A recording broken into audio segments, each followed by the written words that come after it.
नमस्ते। तो क्या ग्लोबल इन्वेस्टिंग की दुनिया को समझने की कोशिश कर रहे हैं? चलिए आज 61 ग्लोबल फंड्स के पूरे एनालिसिस को डिकोड करते हैं और एक ऐसा फ्रेमवर्क बनाते हैं जो बेहतर इन्वेस्टमेंट डिसीजन लेने में मददगार साबित हो। तो सफर कुछ ऐसा रहेगा। सबसे पहले तो हम ये समझेंगे कि आखिर हमें अपने देश से बाहर इन्वेस्ट करना ही क्यों चाहिए। फिर हम एक बहुत काम की इन्वेस्टर चेकलिस्ट बनाएंगे, फंड्स की अलग अलग कैटेगरीज को समझेंगे और फिर इस चेकलिस्ट को कुछ रियल फंड्स पर लगाकर देखेंगे। और आखिर में हम बात करेंगे कुछ सबसे जरूरी बातों की जो हमेशा ध्यान रखनी चाहिए।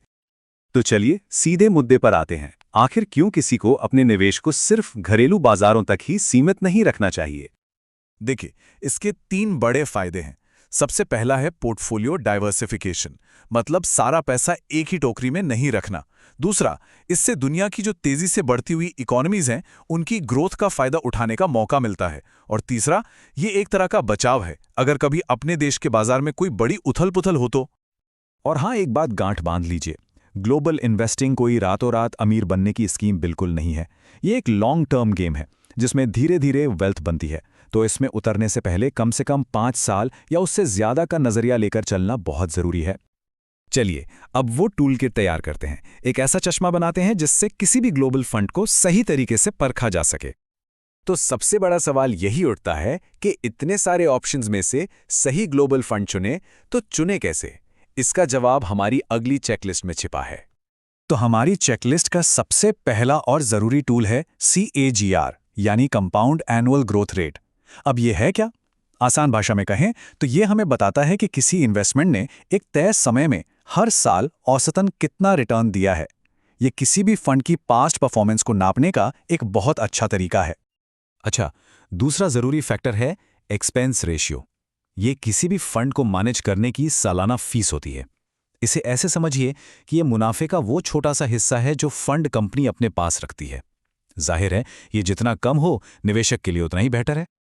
तो ये रही हमारी 6 पॉइंट की चेकलिस्ट। किसी भी फंड को परखने से पहले उसकी रिस्क रेटिंग को समझिए, पिछले 3 या 5 साल के रिटर्न्स यानी CAGR को देखिए, उसका खर्चा यानी एक्सपेंस रेशियो दूसरों से कंपेयर कीजिए, फंड का साइज और उसकी थीम क्या है ये जानिए, और आखिर में ये भी देखिए कि क्या उसका मिनिमम इन्वेस्टमेंट बजट में फिट बैठता है या नहीं।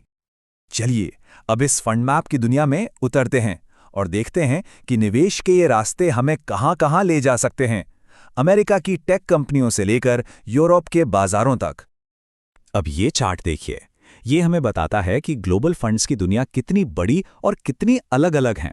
कुछ फंड्स हैं जो सिर्फ अमेरिका की बड़ी कंपनियों पर फोकस करते हैं, तो कुछ यूरोप या एशिया पर। और फिर आते हैं थीमैटिक फंड्स जो भविष्य के ट्रेंड्स जैसे आर्टिफिशियल इंटेलिजेंस या क्लीन एनर्जी जैसी चीजों में इन्वेस्ट करते हैं। अब आता है असली मजा। चलिए अब जो सीखा है उसे इस्तेमाल करके देखते हैं और कुछ असली फंड्स का एनालिसिस करते हैं कि कौन सा बेहतर है। यहाँ एक बहुत ही क्लासिक केस स्टडी है, इसे देखिए।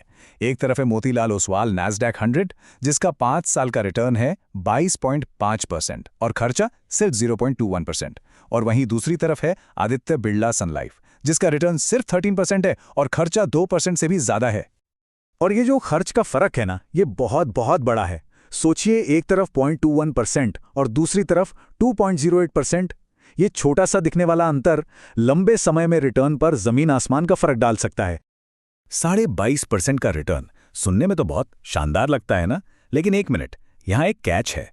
मोतीलाल ओसवाल नैस्डैक 100 फंड की रिस्क रेटिंग बहुत ज्यादा है। हमेशा याद रखिए, ज्यादा रिटर्न अक्सर ज्यादा जोखिम के साथ ही आता है। अब जरा भविष्य में झांकते हैं। कुछ फंड्स हैं जो आजकल के सबसे एक्साइटिंग ट्रेंड्स पर आप कह सकते हैं दांव लगा रहे हैं, जैसे कि आर्टिफिशियल इंटेलिजेंस और ब्लॉकचेन टेक्नोलॉजी। जैसे कि ये 2 फंड्स देखिए, मेरे एसेट का AI और टेक्नोलॉजी ETF और इन्वेस्को का ब्लॉकचेन ETF। यहाँ एक बात नोटिस करने वाली है कि इन थीमैटिक ETFs का खर्चा अक्सर कम होता है, जो इन्हें किसी खास सेक्टर में निवेश के लिए एक अच्छा ऑप्शन बनाता है। ये चार्ट हमें एक बहुत जरूरी सबक सिखाता है। सिर्फ इसलिए कि 2 फंड एक ही रीजन जैसे कि यूरोप में पैसा लगा रहे हैं, इसका मतलब ये बिल्कुल नहीं कि उनका परफॉर्मेंस भी एक जैसा होगा। एडलवाइस यूरोप ने करीब 18% का रिटर्न दिया, जबकि फ्रैंकलिन यूरोप ने सिर्फ 9% के आसपास। इसीलिए कहते हैं अपनी रिसर्च करना बहुत जरूरी है। तो इस पूरी बातचीत का निचोड़ क्या है क्या है वो ज़रूरी बातें जो हमें याद रखनी है? चलिए उन पर एक नज़र डालते हैं। तो ये हैं ग्लोबल इन्वेस्टिंग के कुछ सुनहरे नियम। हमेशा रिस्क का आकलन करें, रिटर्न्स की तुलना करें, कम खर्च वाले फंड्स को प्राथमिकता दें, अपने निवेश को अलग अलग देशों और थीम्स में फैलाएं और सबसे ज़रूरी लंबी अवधि का नज़रिया रखें। इन नियमों को फॉलो करके सफलता की राह पर आगे बढ़ा जा सकता है। और आखिर में, जैसा कि हमारे सोर्स मटेरियल में भी कहा गया है, ग्लोबल इन्वेस्टिंग पोर्टफोलियो में डाइवर्सिटी लाती है, इंटरनेशनल ग्रोथ में हिस्सा लेने का मौका देती है और घरेलू बाजार की उठापटक से बचाती है। ये लाइन इस पूरी चर्चा का सार है। और अंत में एक सवाल सोचने वाला है कि सिर्फ नंबर्स के परे जाकर ग्रोथ, रिस्क और कॉस्ट का वो कौन सा सही बैलेंस है जो किसी भी लॉन्ग टर्म फाइनेंशियल स्ट्रैटेजी से सच में मेल खाता है।